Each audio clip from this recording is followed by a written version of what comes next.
Siapa yang akan kita ikuti?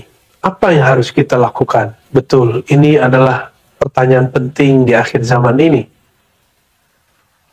Di dalam Al-Quran, Allah menyebut, Fas'alu ahla dzikra, in kuntum la ta'lamun.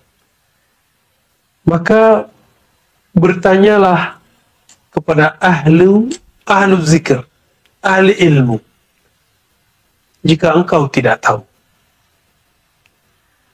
Maksudnya adalah, cari tahulah kepada orang yang tahu. Carilah, ambillah tunjuk ajar kepada orang-orang yang mengerti, jika engkau tidak tahu.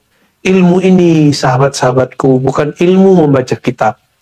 Ilmu ini bukan ilmu membaca peta politik dunia. Ilmu ini bukan hanya sekedar membebaskan negeri kita dari pandemi. Ilmu ini lebih daripada itu. Di luar sana, ada janji Allah mengenai musuh yang besar. Ada Al-Mahdi palsu, ada Al-Masih yang palsu, yaitu Dajjal. Maka bagaimana cara kita menghadapinya? Kepalsuan itu, Nabi mengatakan, surganya neraka, nerakanya surga. Bagaimana cara mengetahui itu? Nabi mengatakan, di jidatnya, di keningnya tertulis kaf, fa, ra, kafir. Yang yaqra'uhu, yang dibaca, mampu dibaca oleh orang yang bisa baca tulis ataupun yang tidak bisa baca tulis. Apa maknanya ini? Itulah pembacaan kolbu. Maka siapkanlah kolbu dengan melatihnya menyebut nama Allah, mengenal yang punya nama Allah SWT, mendekat kepada orang-orang yang menyimpan nama-nama ini, belajar kepada orang-orang yang mengakses nama-nama Allah Subhanahu wa Ta'ala ini. Jangan jauh-jauh darinya. Ya, itulah maknanya bahwa pergerakan akhir zaman itu bukan pergerakan sendiri-sendiri, tapi itu gerakan jamaah.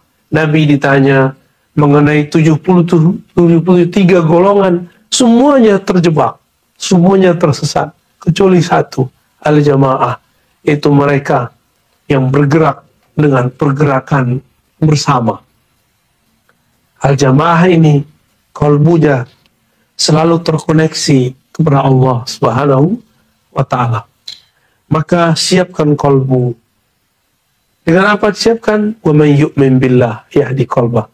Percaya kepada Allah, berbaik sangka kepada Allah. Nanti kolbu kita akan membimbing, kolbu kita akan menggait kita menuju jalannya. Lalu siapa yang kita ikuti? Ikutilah Sayyidul Qulub, orang-orang yang kolbunya paling kuat energinya, paling mengerti isyarat-isyaratnya. Mereka lah yang kita ikuti. Maka ini bukan ilmu tebak-tebakan, bukan ilmu tergesa-gesa, tapi ini adalah ilmu rohani. Sering-seringlah setiap hari sholat hajat, sholat istikharah. Maka saya semenjak hari ini mengajak sahabat-sahabat semua, sholat istikharahlah setiap hari, sholat hajatlah setiap hari, minta supaya Allah memberi hidayah, memberi isyarat ke dalam kalbu kita semua mengenai jalan di akhir zaman ini. Maka bersabarlah dalam bergerak, bersabarlah dalam menghadapi akhir zaman. Jangan terburu-buru, jangan tergesa-gesa, karena Allah Halim, Allah Maha Baik, Allah Maha Santun, Allah Maha Lembut. Lembutkanlah hati, jangan keraskan hati, jangan isi kalbu kita dengan kebencian, jangan berprasangka buruk kepada Allah Subhanahu wa Ta'ala.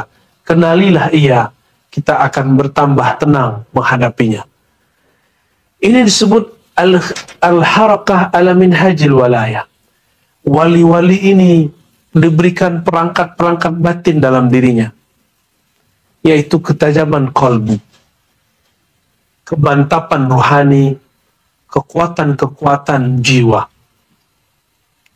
Sahabat-sahabatku yang dimuliakan Allah, puan-puan, tuan-tua dimanapun berada,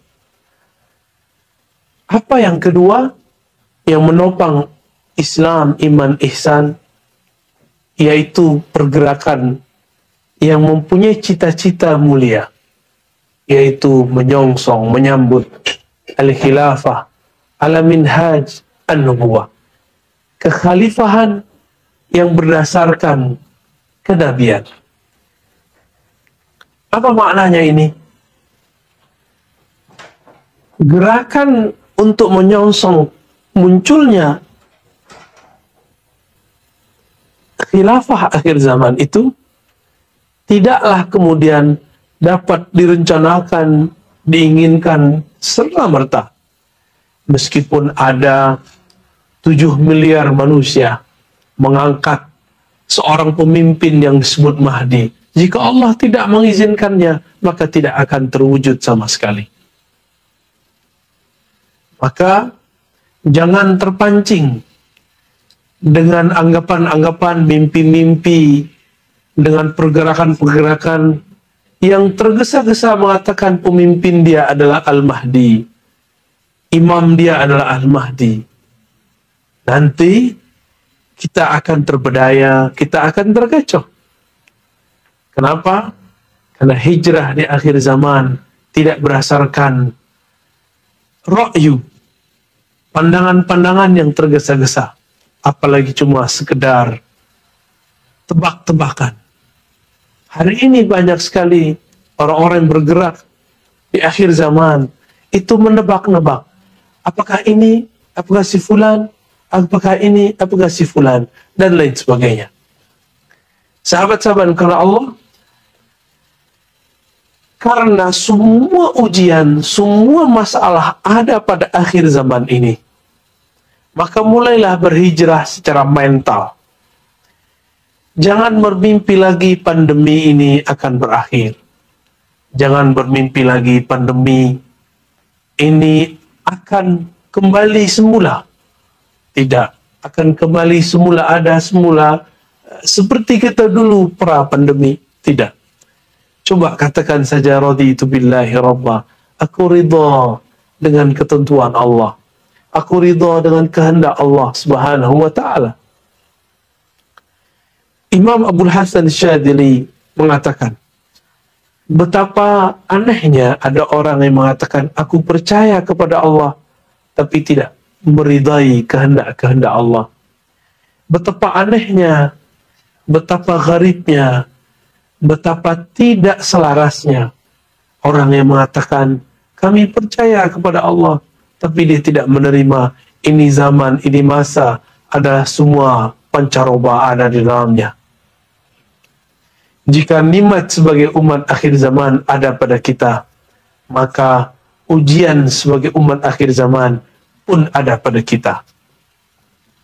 Teman-teman, sahabat-sahabat yang dimuliakan Allah, karena semua ujian ada pada masa ini, Allah pun mengatakan, innallaha ma'as sabirin. Allah bersama siapa yang bersabar. Allah bersama dengan orang-orang yang bisa bertahan, yang tabah. Sabar itu ada dua. Ada sabar terhadap memandang ujian. Orang-orang yang melihat ujian, cobaan, musibah, dia bisa sabar, tapi sabar ini ada batasnya. Tapi ada sabar yang kedua. Mari kita hijrah dari sabar terhadap musibah kepada sabar kepada Allah yang Maha Sabur. Jika seorang kekasih dicubit, jika seorang kekasih mungkin terkena atau disakiti oleh kekasihnya karena dia memandang sang kekasih, apa yang terjadi? Dia tidak kemudian merasa sakit. Kita ini bekerja sehari-hari untuk apa? Untuk kekasih kita. Jika kita ingat wajah kekasih, anak yang dikasih, pasangan yang dikasih, maka lelah pun menjadi hilang. Maka lelah pun menjadi tidak terasa. Maka teman-teman, sahabat-sahabat dengan Allah, coba yakini, la yukallifullahu nafsan illa wus'aha. Allah tidaklah mentaklif, memberi beban kepada seseorang kecuali sesuai dengan wus'ah, kelapangannya, kemampuannya. Apabila Allah menakdirkan kita sebagai umat akhir zaman, berarti Allah sudah menyiapkan wus'ah, kemampuan yang luar biasa kepada kita.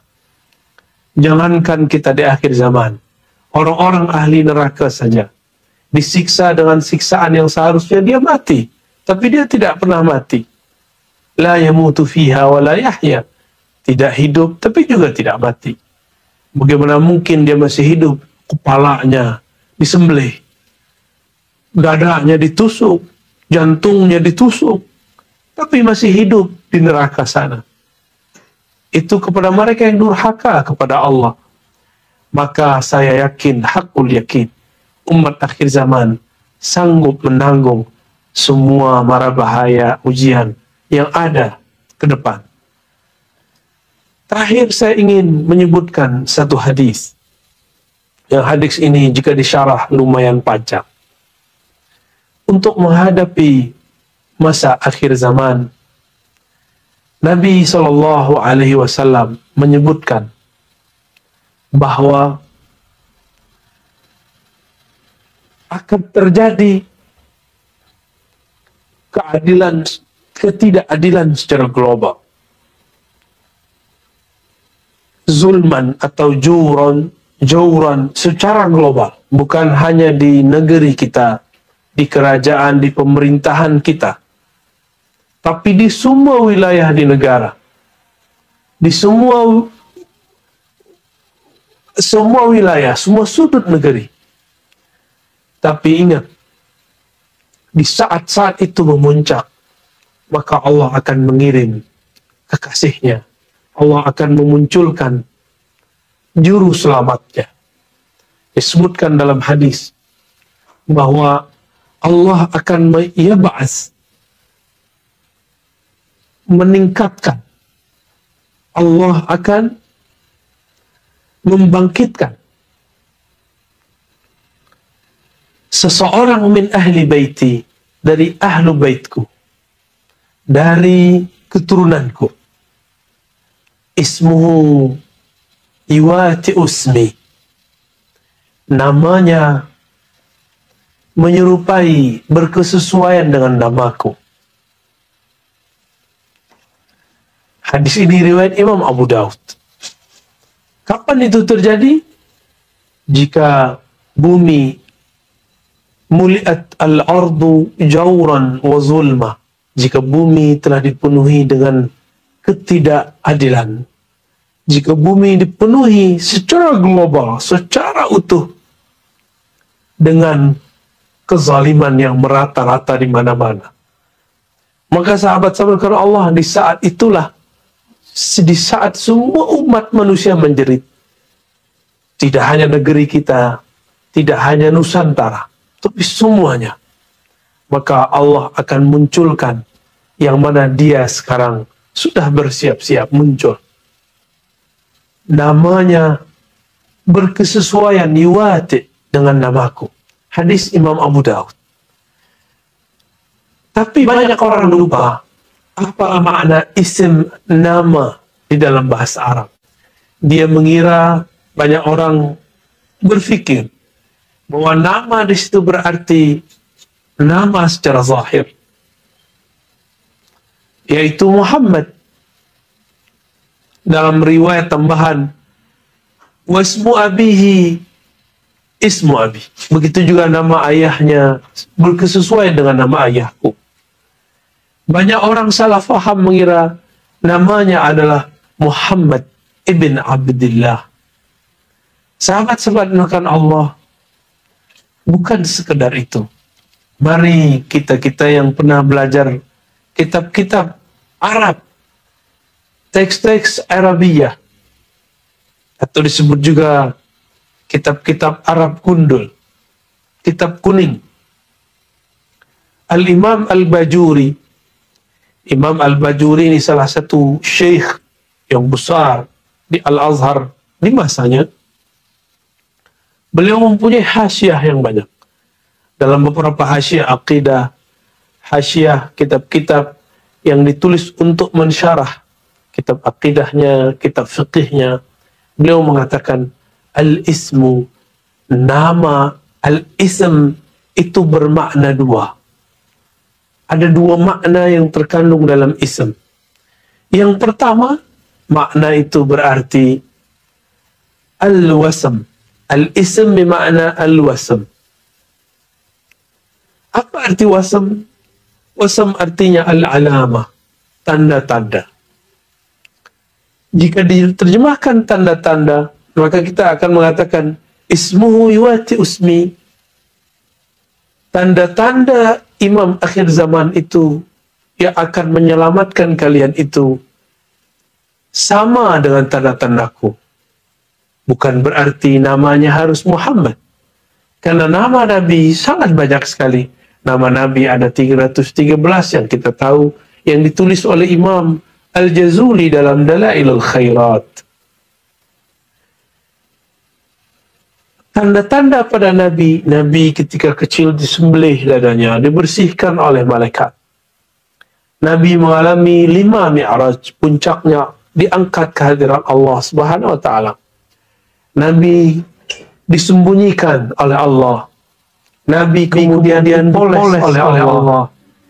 Nabi kemudian dihiasi, ditutup oleh Allah dengan sifat basyariah, sifat alamiah sebagai manusia, sehingga banyak orang tidak mengira beliau sebagai Nabi. Hatta seorang Abu Lahab, Abu Jahal, paman beliau, tidak mengenali beliau. Lalu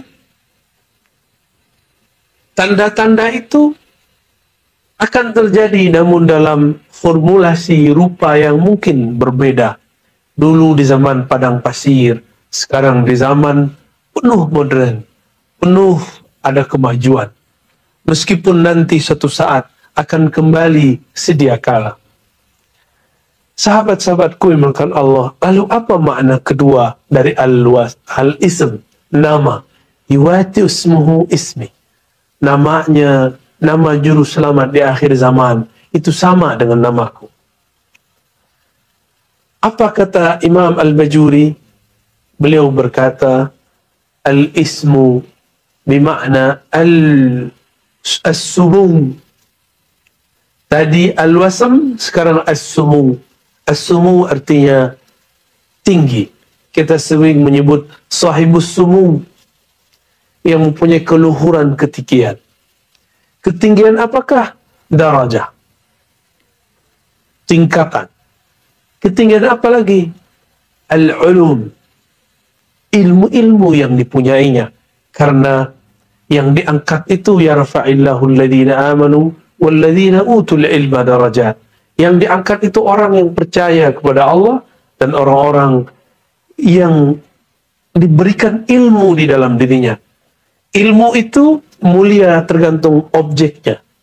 Jika objek ilmu itu berkaitan terhadap sesuatu yang mulia, maka dia mulia.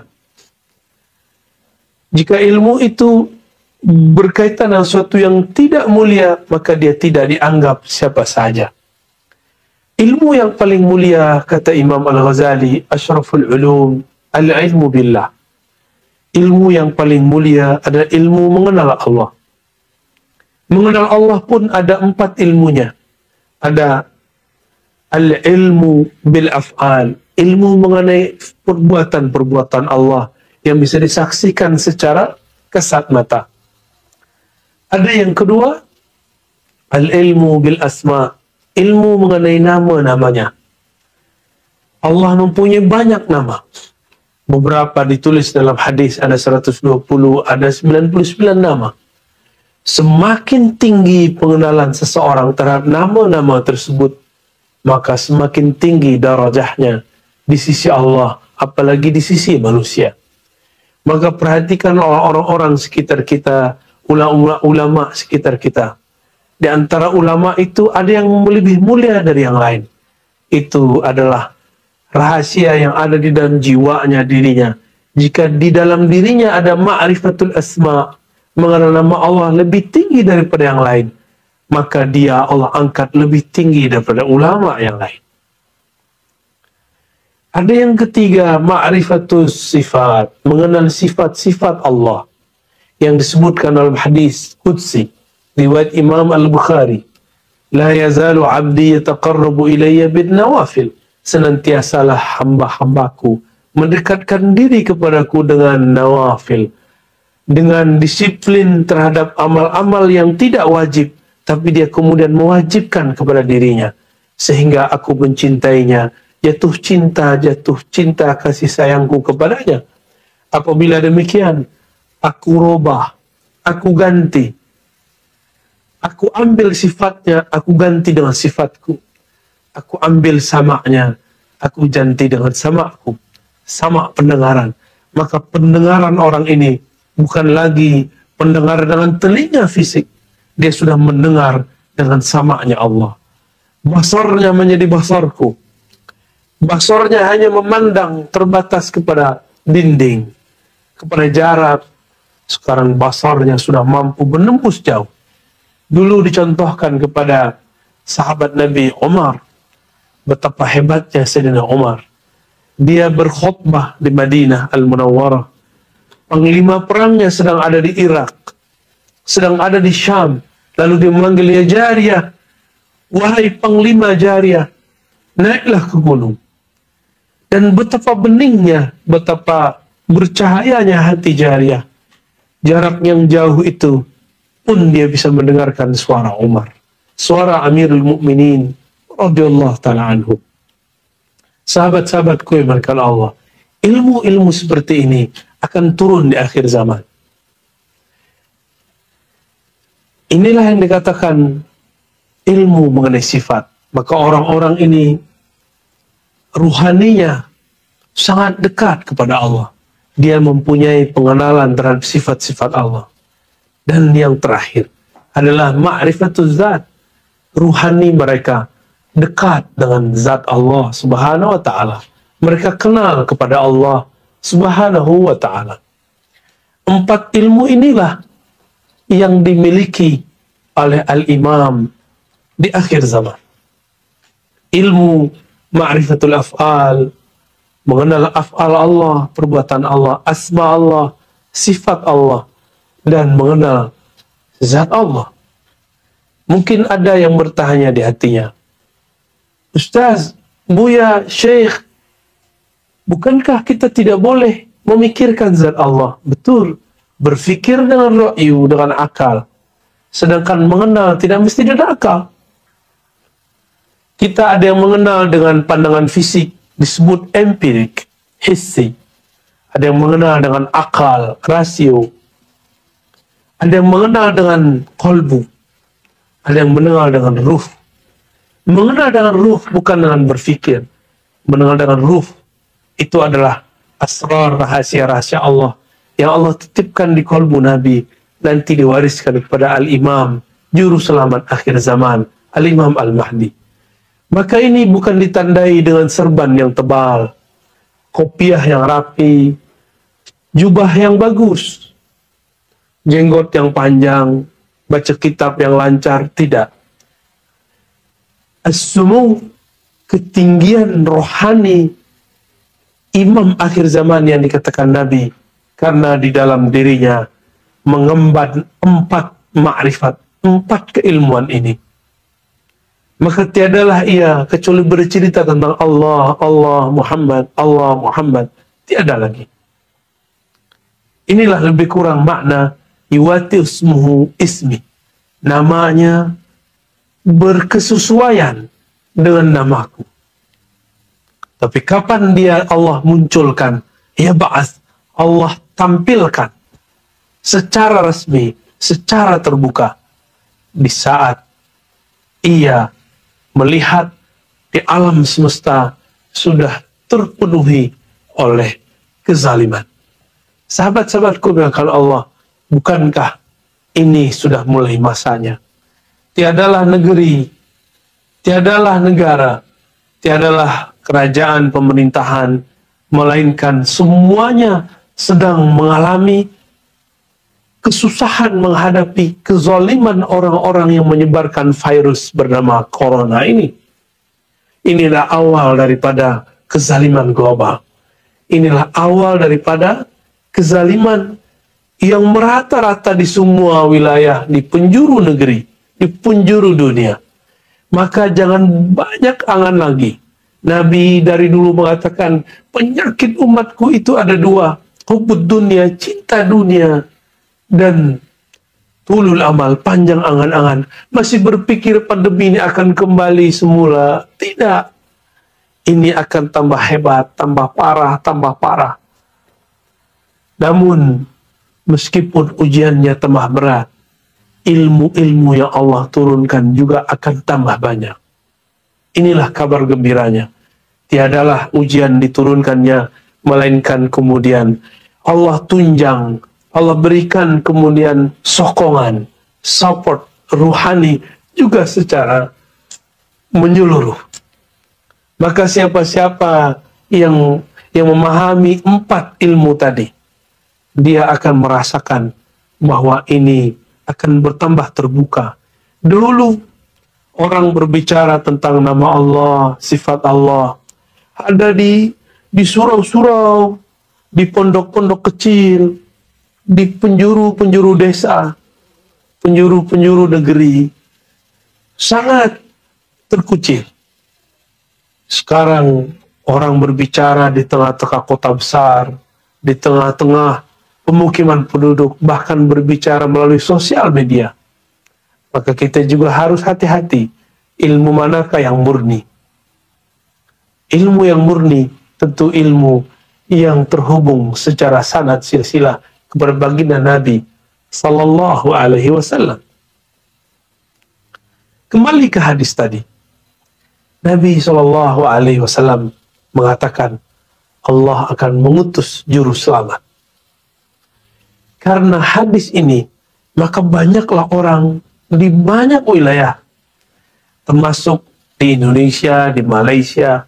Di Malaysia sudah banyak dulu ada gerakan-gerakan, organisasi-organisasi, jamaah-jamaah yang ingin menyongsong kemunculan Al-Mahdi. Kita kenal ada Darul Arqam. Di Indonesia juga ada. Ada macam-macam torikot ini, torikot itu, pergerakan ini, pergerakan itu. Di Mesir juga ada. Di wilayah sana, bahkan sekarang yang sedang ramai dibicarakan Afghanistan. Semuanya sedang menunggu-nunggu itu. Tapi ingat, sahabat-sahabatku, kita tidak boleh ikut orang banyak. Kita tidak boleh tergesa-gesa. Kita tidak boleh berpikir secara ra'yu. Ini bukan pergerakan ekonomi. Ini bukan pergerakan politik murni. Ini pergerakan nubuwah. Nubuwah itu mutlak diatur oleh Allah. Maka suka-suka Allah. Inilah yang dimaksud dengan Al-Mahdi. Orang yang di-guided oleh Allah. Orang yang di-guide oleh Allah. Orang yang pergerakan dia, bahkan dia pun tidak bisa memilih dia mau kemana. Dia digerakkan oleh Allah. Dia diarahkan oleh Allah. Dia sudah disetting oleh Allah. Mana mungkin seorang Al-Imam Al-Mahdi sekarang kemudian sudah publish dirinya di YouTube. Sudah mengaku-ngaku dengan mimpi-mimpinya, dengan pergerakan-pergerakannya. Tidak mungkin. Jika iya, maka akan terjadi seperti di zaman Rasul. Ketika masih kecil, apa kata Nabi? Dulu waktu aku kecil, waktu remaja, ada seorang pendeta bernama Buhairah memarahi Abu Talib. Karena Buhairah membaca ada tanda-tanda kenabian pada Nabi Muhammad SAW yang masih remaja, masih belia. Apa kata beliau? Wahai Abu Talib, bawa segera pulang anakmu. Karena jika tanda-tanda ini dibaca oleh Yahudi, maka mereka akan membunuhnya. Maksud saya sederhana. Karena sekarang masa yang genting, masa yang darurat, orang semuanya panik. Di saat panik, jangankan orang awam, Bahkan beberapa ulama pun percaya, beberapa orang-orang yang mengaku Al-Mahdi itu dialah Al-Mahdi. Padahal Al-Mahdi tidak dengan diaku-aku. Al-Mahdi orang yang di-guidance. Di Quran ada satu rumus, surat At-Taghabun. Wa may yu'min billah yahdi qalbah. Bahkan lafaz awalnya, ma asaba min musibatin illa biidznillah. Tidaklah Allah menguji, Allah menurunkan musibah kepada seseorang kecuali dengan izinnya. Maka pandemi ini meskipun makar dari musuh-musuh Allah, tapi memang Allah mengizinkannya. Berarti di balik itu ada hadiah-hadiah besar. Apa hadiah besar? Wa may yu'min billah yahdi qalbah.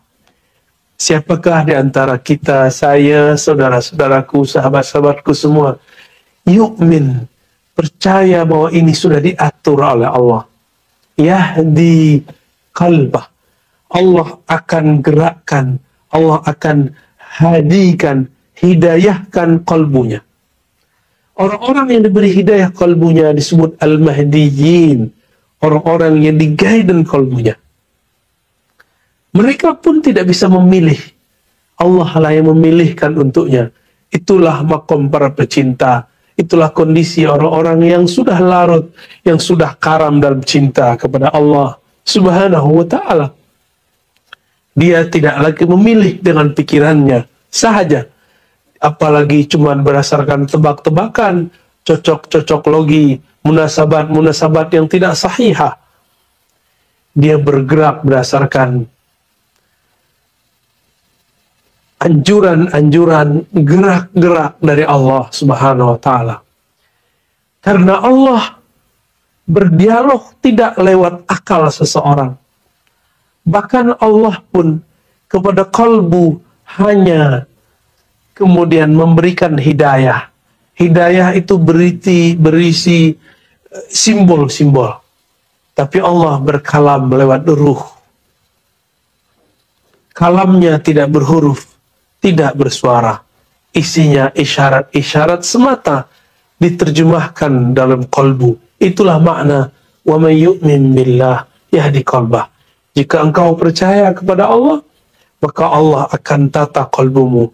Allah akan bantu arahkan kalbumu.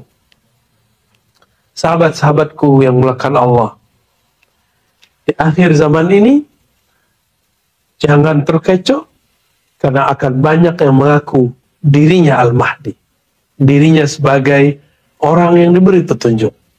Maka salah satu hijrah kita di akhir zaman, jangan tergesa-gesa. Minta petunjuk kepada Allah, minta khutuwat-khutuwat, harokah-harokah, langkah-langkah yang dibimbing langsung dari Allah Subhanahu wa ta'ala. Jika Nabi SAW mengatakan min sa'adatil mar'i ayyastakhira ilallah fi amri, salah satu ciri-ciri orang yang sukses, bahagia, selamat, dia minta petunjuk, meminta Allah memilihkan apapun yang akan dia alami, yang dia pilihkan dalam hidupnya. Karena Allah akan memilihkan yang terbaik bagi hambanya. Allah itu memilih kita sekarang di akhir zaman. Karena ini yang terbaik bagi kita. Karena ujian ini tidak bisa dihindari. Maka kita harus beradaptasi. Inilah nikmat dari Allah. Manusia adalah satu-satunya makhluk Allah yang paling mampu, paling kuat dalam beradaptasi, dalam menyesuaikan diri, menghadapi apapun perubahan di alam semesta. Inilah rahasia kenapa Allah tidak ciptakan malaikat yang mengurus bumi, tapi kita yang dipilih oleh Allah Subhanahu wa ta'ala. Dan di sini ada satu makna. Benarlah kata Imam Athaillah As-Sakandari memahami ayat innamal hayatud dunya la'ibun wa lahwun. Apa kata beliau? Jika engkau ingin nikmat, ingin senang-senang di dunia ini, ingin bermewah-mewah di dunia ini, engkau salah. Dunia ini bukanlah darul khulud, bukan negeri yang abadi, sehingga bermewah-mewah di dalamnya tidaklah pantas. Negeri ini, bumi ini adalah darul fana, darul halak, darul bala. Negeri yang di dalamnya ada kehancuran, mara bahaya, ujian. Selesai satu ujian, ada ujian yang lain. Barangkali boleh jadi ini juga teguran dari Allah. Selama kita belum ada pandemi, sudah bertahun-tahun kita hidup, tapi kita kurang syukur kepada Allah. Jika tidak syukur dalam adanya nikmat, Allah akan menegur kita dalam ketiadaan nikmat. Nikmat keleluasaan berjalan kemana-mana, bersafar kemana-mana, sekarang terkurangi. Nikmat untuk bisa bertemu, bersilaturahim dengan sahabat-sahabat kita yang jauh, itu pun sekarang sudah dikurangi. Tapi jangan pernah berputus asa kepada Allah. Allah Subhanahu wa Ta'ala telah menciptakan dalam diri manusia perangkat-perangkat yang membuat manusia bisa berkesesuaian, menyesuaikan diri dengan alam semesta.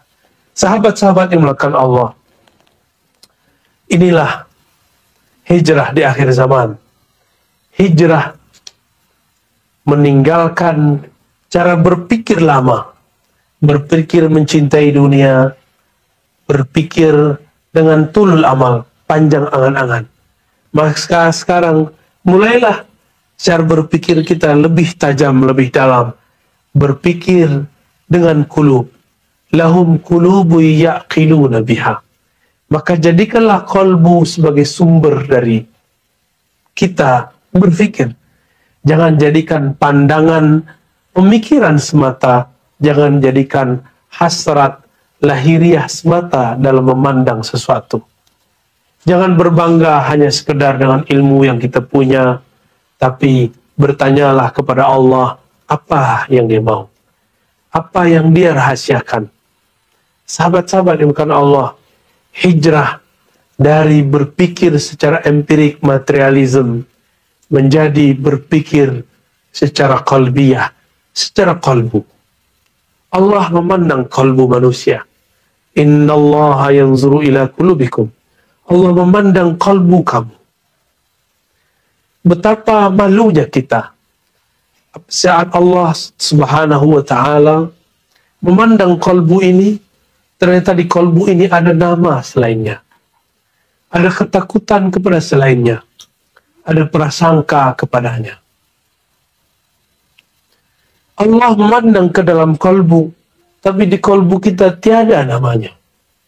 Betapa kecewanya Allah kepada seseorang ketika dia hendak melihat, menengok ke dalam kolbu seseorang, ternyata di kolbu seseorang itu tiada satupun nama Allah. Maka saya mengajak, mari kita hijrahkan zikir kita yang tadi di lisan, subhanallah, la ilaha illallah, kita masukkan ke dalam kolbu. Kita ajak kolbu ini juga menyebut namanya. Sehingga teranglah makna ayat, idza dzukirallah wajilat qulubuhum. Jika disebut nama Allah, maka bergetarlah qalbu. Bukankah ini tanda-tanda orang yang cinta? Orang yang cinta, jatuh cinta kepada kekasihnya, disebut nama kekasih, qalbunya bergetar, jantungnya berdebar, badannya menggigil bergerak. Muncullah kerinduan, muncullah keinginan, ingin liqa, ingin bertemu. Sahabat-sahabat yang muliakan Allah, apabila kita sudah hijrah dari membaca nama Allah dari lisan, kemudian masuk ke dalam kalbu, maka kita pun juga harus hijrah secara zan prasangka kita. Dari su'uzan, dari berpikir Allah, kenapa engkau menjadikan aku umat yang mendapatkan mara bahaya? Sekarang kita ganti, kita switch. Kita katakan, ya Rabb, pasti ujian ini adalah cara engkau untuk memperkuat jiwa kami. Orang yang biasa menempa dirinya dengan latihan-latihan fisik, Jika berlatih dengan fisik, sehari push up kita 10 kali, 40 kali. Selama sepekan, seminggu, 7 hari, sebulan, maka akan muncul otot yang kekar, badan yang kuat selama 40 hari. Apabila orang melatih kakinya berjalan setiap pagi, setiap hari, maka kolbunya, maka badannya, kakinya akan kuat daripada sebelumnya. Jika pada pekan ini sanggup berjalan 1 kilometer, maka dalam waktu sebulan dia mungkin sanggup berjalan lebih dari 2 meter. Begitulah orang yang melatih kolbu. Apabila kolbu sudah dilatih, maka latihlah tidak hanya fisik kita, latih juga kolbu. Inilah hijrah ruhiyah, hijrah kolbu. Melatih kolbu kita dengan makna, dengan asma, dengan husnuzon kepada Allah Subhanahu wa ta'ala. Maka sahabat-sahabat dimuliakan Allah, hijrah di akhir zaman, ini adalah hijrah paling penting, yang mana Nabi SAW dulu pernah mengatakan, la hijrata ba'dal fathi, tiada ada lagi hijrah setelah Fathu Mekah. Fathu Mekah itu ada 2 kali. Ada Fathu Mekah di zaman Rasulullah, ada Fathu Mekah di zaman Imam Mahdi. Fathu Mekah di zaman Rasulullah SAW, Nabi sudah menutupnya dan mengatakan, la hijrata ba'dal fathi, setelah Fathu Mekah tidak ada lagi hijrah, illa jihadun wa niyyah, kecuali hanya sekedar jihad, perjuangan, pengorbanan, dan niat yang tulus, niat yang bening, niat yang berasal dari hati nurani yang bercahaya. Nanti juga akan ada hijrah yang kedua, yaitu hijrah bersama Imam akhir zaman, ketika semua umat manusia mengambil baiat kepadanya di Makkah Al-Mukarramah, ma baina Ruknil Yamani wa Maqam Ibrahim, antara Rukun Yamani dan Maqam Ibrahim. Disitulah semua orang memberikan sumpah setianya kepada Imam akhir zaman, Al-Imam Mahdi. Jika kita masih belum sanggup membayangkan bagaimana cara Allah memindahkan kita nanti, padahal nanti semuanya manual, tidak ada pesawat, kapal terbang, tidak ada apapun, tidak ada yang mampu kita gerakkan. Kereta tidak berjalan, mobil tidak berjalan, sepeda tidak berjalan, apapun, handphone pun, smartphone tidak bekerja. Tapi di saat itu, jika kolbu sudah dilatih, jika kolbu sudah dihijrahkan, maka kolbu ini akan mampu menangkap bahasa. Kolbu ini akan bisa bergerak. Al-arwah junudun mujannadah. Roh-roh itu, arwah-arwah itu ibarat tentara yang berbaris-baris. Dia bisa berkomunikasi satu sama lain, walaupun terpisah jarak. Maka sebelum zaman itu terjadi, sahabat-sahabat kuliahkan Allah, mari dari hijrah akal ke dalam kolbu, hijrah kolbu kepada ruh kita. Maka nanti Allah akan berikan smartphone sejati, smartphone hakiki, yaitu kemampuan komunikasi kolbu kita, ruh kita dengan Allah Subhanahu wa ta'ala. Inilah yang Allah berikan kepada Sayyidina Umar tadi, yang bisa berdialog jarak jauh. Inilah yang diberikan kepada seorang ibu yang tulus mendidik anaknya, merawat anaknya. Jarak jauh pun dia bisa merasakan firasat kejadian tentang anaknya. Maka sahabat-sahabat kawan Allah, inti kajian kita pada pagi ini adalah mari hijrah dari dunia, cinta kepada material, cinta kepada diri yang zahir, kepada yang batin. Mencintai dunia kepada mencintai Rabbud dunia. Dari tulul amal, panjang angan-angan, kita hijrah kepada berpikir secara hidayah dari Allah Subhanahu wa ta'ala.